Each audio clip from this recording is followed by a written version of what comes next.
Nearly every Sunday morning for over 150 years, First Christian Church has welcomed all persons who gather around the Lord's table as a diverse community of believers and seekers. First Christian Church is part of a worldwide denomination, the Christian Church, Disciples of Christ, which has about 700,000 members in the United States and Canada. The Christian Church, Disciples of Christ, grew out of two movements seeking Christian unity that sprang up almost simultaneously in Western Pennsylvania and Kentucky. Movements that were backlashes against the rigid denominationalism of the early 1800s. The nation was young, had a small population, and was rapidly migrating westward. There were 5 or 6 larger denominations of about the same size, and many smaller denominations. Because many immigrants were separated from their religious communities by an ocean and were experiencing the absence of state-sponsored religion for the first time, only about 10% of the population had any formal affiliation with organized religion. Thomas Campbell, one of our early leaders, understood some of the factors that favored the growth of a unity movement. He was a Presbyterian pastor in Northern Ireland who immigrated to Pennsylvania and was soon joined by his son, Alexander, who was also a Presbyterian pastor. Walter Scott was a Baptist evangelist raised as a Presbyterian, and Barton Stone was a Presbyterian pastor at Cane Ridge in rural Kentucky. In 1801, a revival began at the Cane Ridge Meeting House near Paris, Kentucky. As many as 20,000 people made their way by mud roads across the frontier prairie and through wild woods to join clergy of many denominations in preaching, singing, communion, and other manifestations of the Spirit. The Cane Ridge Meeting House still stands inside a stone church as a reminder of our heritage as a Christian unity movement. In that early movement, there was no attempt to divide from or eliminate any denomination, but rather attempts were made to return to a simpler and more inclusive fellowship similar to what the early church was understood to have been. Barton Stone was a leader within a group that called themselves simply Christians because they thought it was to be the most generic term for the church. His group formed their own presbytery and then promptly killed it, saying they intended to merge with the body of Christ as a whole, so they called their manifesto the last will and testament of the Springfield Presbytery. Campbell had similar reasons for settling on Disciples of Christ, but he felt the term disciples less presumptuous than Christians. The Disciples' Manifesto was named the Declaration and Address 1809. It said, "The church is essentially, intentionally, and constitutionally one." The aims and practices of the two groups were similar, and the Campbell and Stone movements united in 1832 in Lexington, Kentucky, after about a quarter of a century of separate development. One of the characteristics of the unity movement was an emphasis on using modern scholarship of the Bible and reason alongside faith to guide the daily practices and theology of the church. As the movement spread westward with migration, we established colleges and universities such as Eureka College in Illinois, where U.S. President Ronald Reagan was a disciple, Hiram College in Ohio, where U.S. President James Garfield was college president, and Texas Christian University near Johnson City, which is where Lyndon Johnson was a disciple, as well as Drake University in Des Moines, where one of our congregation's pastors later became president.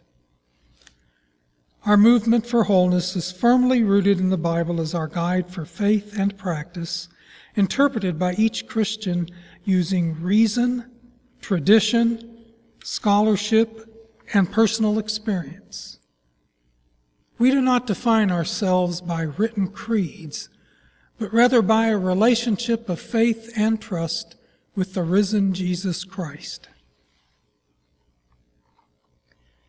Scriptures are always to be taken seriously, but rarely literally.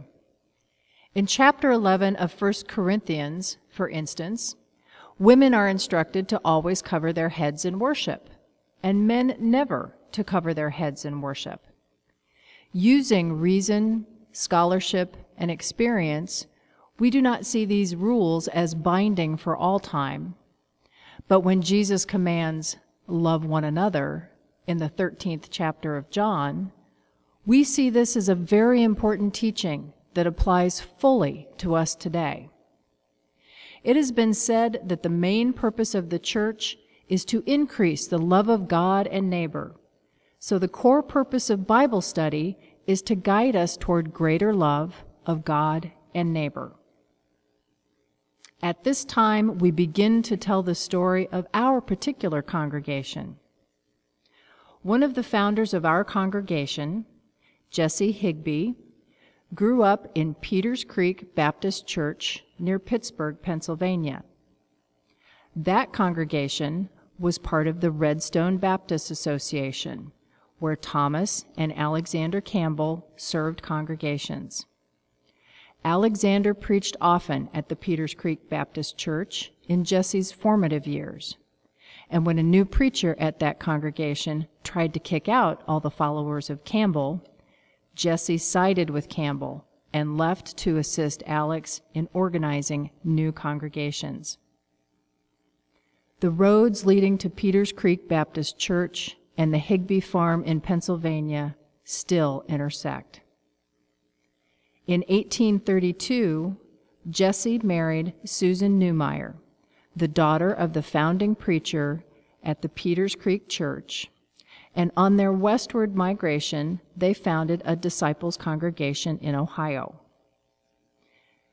Then they moved to a farm southeast of Iowa City in 1849 and named the place Higbee Grove. The grove of trees still exists, but the old one-room schoolhouse where Jesse and Susan's father, David Newmeyer, started a Sunday school in about 1850, is gone. A church was organized at Higbee Grove about 1858.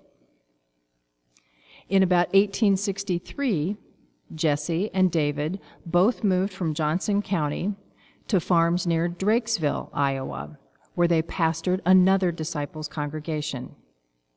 It was in that same year, even as they were leaving, that First Christian Church of Iowa City began, with some members of the Higbee Grove congregation and others from Iowa City becoming charter members.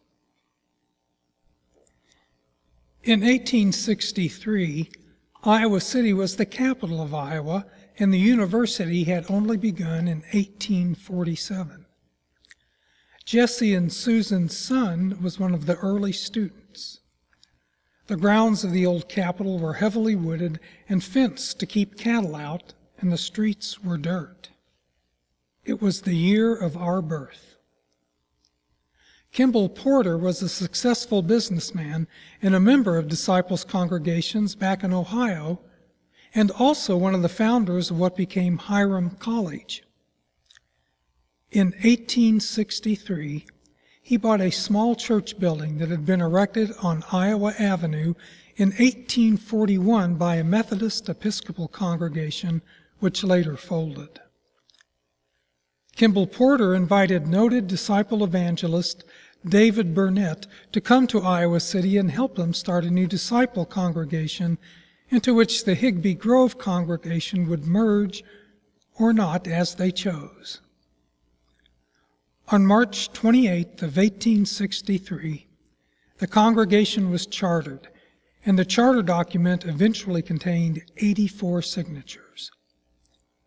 It is not known if Porter Kimball ever worshiped in the sanctuary he purchased for us, because he died about the time the congregation was chartered.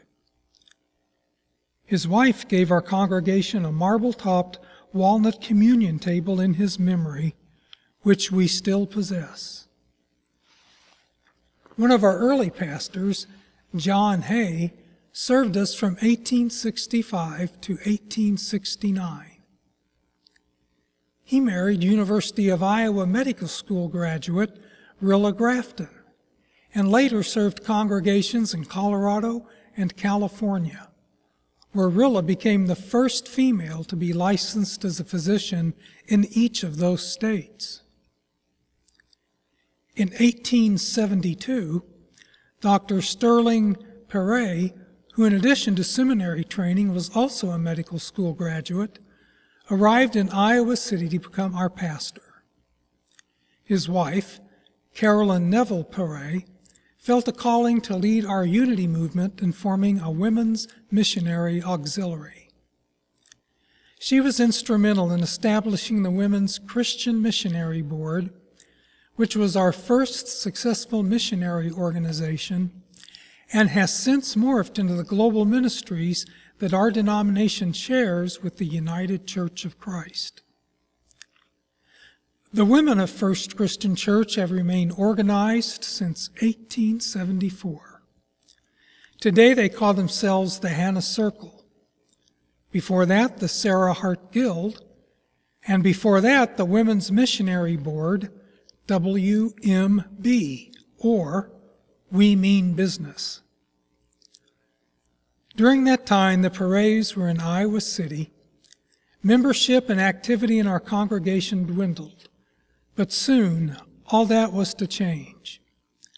The congregation reorganized under the leadership of the Reverend Bayard Craig. In 1 year, there were 92 membership additions for a total of 192 members. After the Civil War, many northern congregations were able to afford pipe or reed organs, which were being manufactured in the North in large numbers.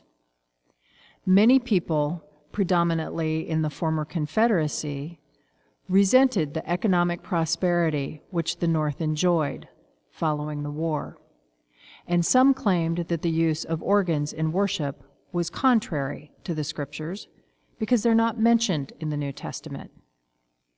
First Christian Church bought an organ in 1874, which led to the resignation of Titus Fry from the congregation. He rejoined in 1876 with the understanding that he had not changed his mind about the organ, but he was still welcome in the fellowship. It was an early lesson on inclusiveness and diversity. In 1886, our first new church building was constructed. George Gay's grandfather helped other volunteers dig the basement for the new building to reduce the cost. When this sanctuary was built, disciples were already ordaining women. Some say this was mainly so women missionaries could take advantage of clergy discounts on railways. By the time the mortgage on this building was retired in 1904, our congregation was electing women as deaconesses, but we wouldn't have women as elders until 1970. As a church unity movement, we disciples have always been engaged in ecumenical activities. In 1912, we seriously considered merging with the Congregational Church, which is now part of the United Church of Christ. But by 1913, our pastor, Carlos Rollison, had left and the merger efforts ended. In 1919, the Sarah Hart Missionary Circle was organized. After a career in public elementary school education, Sarah Hart fulfilled her dream of being a missionary in Wolfe County, Kentucky, and in Oregon. The Missionary Circle functioned for over 80 years, enriching the fellowship and mission of our congregation. Our congregation prospered in the 1920s, achieving a membership of about 550. But with the Great Depression in the 1930s, the congregation struggled to pay its bills and maintain its property. After World War II, an energetic pastor named Donovan Hart had a vital interest in ministry with at-risk youth, but his priorities came into conflict with the congregation's elders. And when he left in 1948, half of the congregation left with him, leaving 240 souls. In 1954, the Reverend Al Hofrichter moved to Iowa City, and by 1959, church membership had risen to 388, the most since Donovan Hart left. His daughter, Jane Setzer, is still a member of our congregation. In 1955, our congregation hired Sally Smith as Minister of Education and Student Work.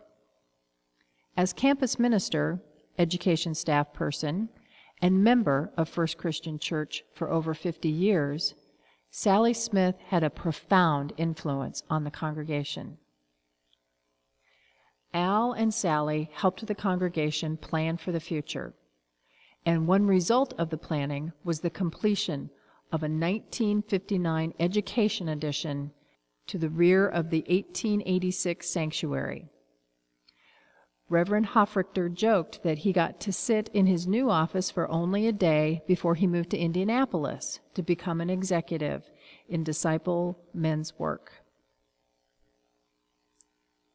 In 1959, the Christian Church, Disciples of Christ, finally gave up calling ourselves only a movement for unity and accepted the fact that we had become a denomination within the whole church. We adopted the red chalice with the X-shaped St. Andrew's cross as our denominational symbol. Our denomination organized itself into regions, and we became a part of the Upper Midwest region composed of Iowa, Minnesota, and the Dakotas. We continue to support the regional, general, and global ministries of the Christian Church, Disciples of Christ. Spencer Adamson became our pastor in 1961 and was greatly appreciated by his congregation. He died unexpectedly in 1964, leaving the congregation in a state of shock. His wife, Nita, would become our first woman elder. Robert Welch arrived in Iowa City in 1965. Plans were already being developed for a new sanctuary, but the decision to build was made after Bob arrived. During the 26 years of Bob Welch's tenure as our pastor, our congregation was instrumental in building the high-rise residence for low-income elderly known as Ecumenical Towers, which opened in 1981. Our congregation's giving to causes beyond our walls rose to over 25% of our income, and we were engaged in many ecumenical efforts such as interfaith celebrations, clothing distributions, and other social services. Bob continues to give leadership to our congregation and community, especially in the area of advocacy for the elderly. When our new pastor, John McKinstry, arrived in June of 1993, Iowa was in the midst of widespread flooding. Pastor McKinstry immediately began serving on the community-wide Flood Relief Coordinating Board, and our congregation helped restore a water-damaged home owned by the Housing Fellowship. Since that time, our congregation has been instrumental in starting Home Ties, Shelter House Overflow, Mother to Mother, Wheels to Work, the Coralville Ecumenical Food Pantry, and many other service projects. We have sent work camps to Honduras, South Dakota, Texas, West Virginia, Tennessee, New Orleans, and many places in Iowa. In the summer of 2015, we organized several congregations to provide $5,000 and over 1,000 hours of labor for the Village community near West Branch, which serves persons with intellectual handicaps. We enjoyed mixing, bagging, and packaging food for people all over the globe through Feed My Starving Children, as well as supporting our local food banks and the Common Fund. We continue to make efforts to expand our activities and programming for children and youth, which now include summer camp, vacation Bible school, Sunday school, youth groups, parents' night out, and community service events, as well as participation in worship leadership. In 2015, we became the first faith-based community in Johnson County to celebrate becoming an official Blue Zones organization. We continue to blend the insights of science with ancient practices of the faith to provide a healthy and joyous lifestyle. We practice the spiritual disciplines in our everyday lives with special classes and on retreats. Our music is a blend of ancient, traditional, and contemporary music. Our musicians have often led ecumenical worship, including a 2015 day-long workshop with the famous author Brian McLaren. In 1994, we began a process of spiritual discernment and planning that led to the purchase of over 11 acres of land on South Dubuque Street in 1998. The land was undeveloped and was soon to be bisected by a road. In 1999, the congregation declared its intention to building on the new lot and moved to Coralville. Grading began at the new site in order to develop utilities efficiently and take advantage of the availability of soil being moved by a local developer at low cost.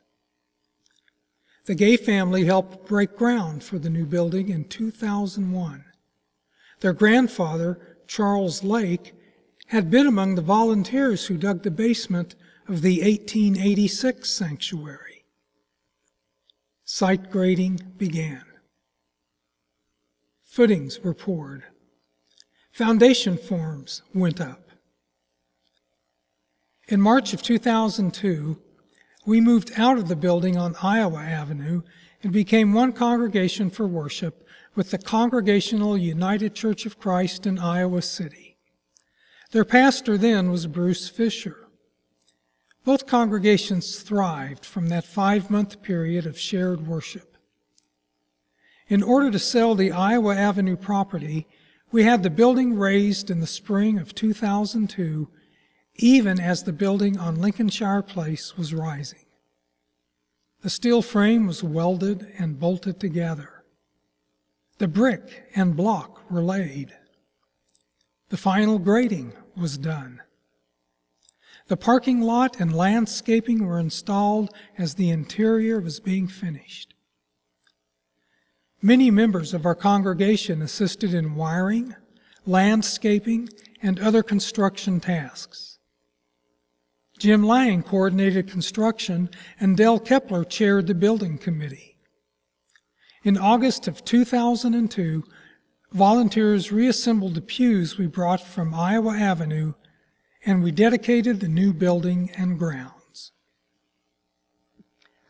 Over the course of several years, George Gay became skilled in stained glass and constructed windows to finish the sanctuary. Most of these were assembled at his winter home in Texas and then shipped to Iowa for installation. In February of 2015, we had a mortgage burning to celebrate the completion of our $2.5 million project and the retirement of our $1.2 million debt paid in less than 13 years. In 2013, we celebrated 150 years of our heritage as part of the Christian Unity movement, which was born in the American frontier early in the 19th century. David Hudson wrote and published a book about our history, and Dell and Marilyn Gilmore gave us an 1860s bronze bell to celebrate our birthday. It is the first bell we have owned, and it calls us to worship each Sunday. As we expand our programming and staff for children and youth, and for music, we will continue to build bridges from our faith to newer generations. As we take on service projects and seek justice, we will continue to build bridges between our hearts and persons in need. Pursuing our mission, by the grace of God, we will continue building bridges from our fragmented world to God's wholeness. As we have from the beginning, we will continue dedicating infants, accepting new members, baptizing and confirming people new to the faith, practicing our faith through daily acts of devotion, justice, and love, and sharing the Lord's Supper every week with all persons who come to the table. We are the First Christian Church in Coralville, Iowa.